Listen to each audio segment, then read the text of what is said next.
Alors, bienvenue dans cette exploration d'un sujet qui, à première vue, est un vrai paradoxe, le combat spirituel et le repos spirituel. Comment est-ce qu'on peut être à la fois en guerre et en paix? C'est un peu la grande question qu'on va aborder ensemble aujourd'hui. Là voilà la question centrale. Combat ou repos? On a souvent l'impression qu'il faut choisir, qu'on doit être dans un camp ou dans l'autre. Mais on va vite se rendre compte que la réalité, elle est beaucoup plus subtile, et même carrément surprenante. Et cette phrase, elle est là pour nous secouer un peu, pour bousculer nos certitudes. A-t-on déjà essayé de dormir au lieu de se battre? C'est une question provocante, non? Au lieu de la lutte frontale, on nous parle de dormir, de proclamer la beauté. Alors, et si c'était ça la clé? Et si les stratégies les plus puissantes, c'était justement celles auxquelles on pense le moins? C'est cette idée qui va être le fil rouge de notre réflexion. Bon, alors première étape, le paradoxe. Combat ou repos? À première vue, c'est l'un ou l'autre. Ça a l'air complètement incompatible. On va donc essayer de décortiquer un peu cette tension. D'un côté, l'action, la lutte, de l'autre, la confiance, l'abandon. Comment faire cohabiter les deux? Voilà, c'est exactement ça. D'un côté, on a le combat, l'effort, l'action, la lutte. Et de l'autre, le repos. La confiance, le calme, le lâcher-prise. Et le truc, c'est que la vie spirituelle, ce n'est pas un menu où il faut choisir l'un ou l'autre. C'est les deux. Il s'agit d'apprendre à danser entre ces deux pôles. Le vrai défi, c'est ça. Sentir quand il faut se battre et sentir quand il faut lâcher prise et se reposer. Ok, maintenant que ce paradoxe est bien en tête, on va commencer par le côté combat. Quelles sont les armes, les stratégies plus directes qu'on trouve dans la tradition spirituelle? Celles qui demandent de se retrousser les manches, de s'engager de manière frontale. Alors, la première arme, attention, elle peut surprendre. C'est le fouet de la sainte colère. On ne parle pas ici d'une rage aveugle, incontrôlée, pas du tout. Non, il s'agit plutôt d'une indignation juste, d'une colère ciblée contre ce qui est injuste. C'est une force qui vient nettoyer, qui vient purifier. Et l'exemple parfait de ça, on le trouve dans cet épisode du Temple. L'action de Jésus, ce n'est absolument pas une perte de contrôle. Au contraire, c'est un acte réfléchi, délibéré, pour remettre les choses en ordre, pour restaurer la sainteté du lieu. C'est une colère qui protège, une colère qui purifie.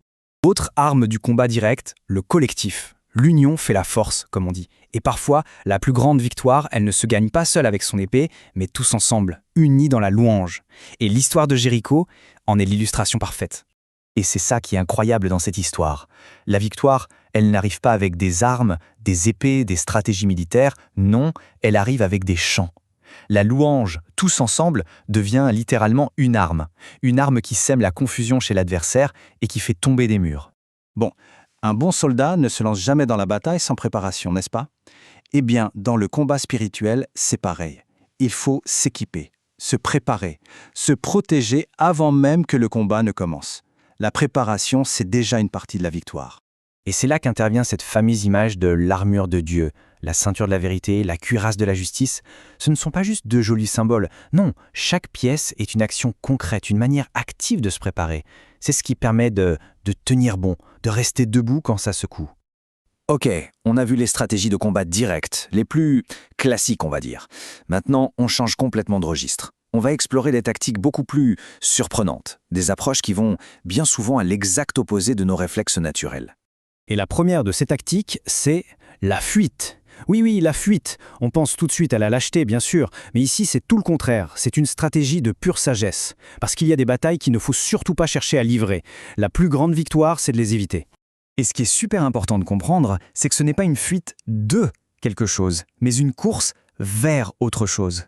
On ne fuit pas juste les passions, on court vers la justice, la foi, la paix. Le moteur, ce n'est pas la peur, c'est le désir de quelque chose de plus grand, de meilleur. Autre tactique inattendue, et franchement géniale. La question. Imaginez, on est face à une accusation. Notre premier réflexe, c'est quoi? Se défendre. Eh bien là, non.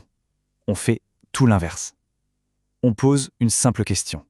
De quoi m'accuse-t-on au juste? On renvoie la balle. Et très souvent, ça suffit à faire s'effondrer toute l'attaque. Et on a une scène qui illustre une autre tactique de ce genre, encore plus déroutante. On a une foule, en colère, sur le point de commettre un acte terrible. Et la réponse de Jésus face à cette violence? Pas un cri, pas un débat, pas un argument. Non, il se baisse et il se met à écrire par terre.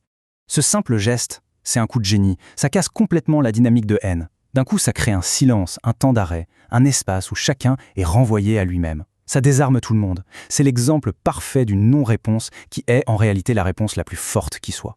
Et tout ça, ça nous amène à une question encore plus profonde. Et si la meilleure attaque, c'était de ne pas attaquer du tout?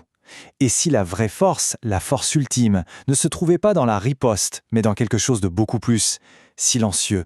C'est ce qu'on va voir maintenant, la puissance du silence. Parce que le silence, attention, ce n'est pas juste l'absence de bruit, ça peut être une présence, une force, une arme redoutable.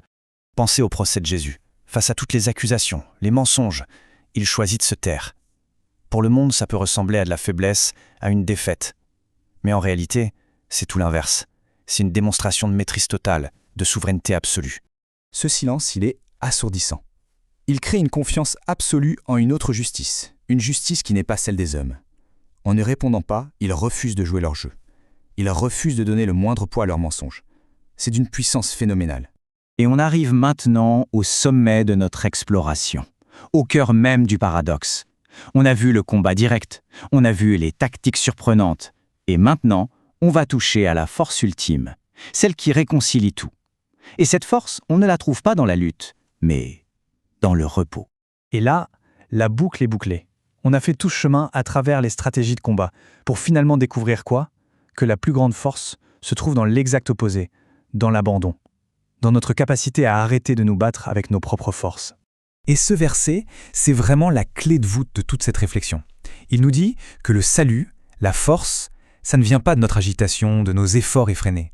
Non, ça vient du calme, de la confiance, du repos. Finalement, le combat le plus difficile, c'est peut-être celui d'arriver à ne plus combattre, d'arriver à se reposer. Alors, pour conclure, laissons cette question ouverte. Face à un défi, à une situation qui se présente, quelle est l'arme du jour? Est-ce que c'est le moment pour la sainte colère, pour la fuite stratégique, le silence assourdissant, ou pour cet abandon confiant dans le repos? La bonne stratégie n'est peut-être pas toujours la plus évidente.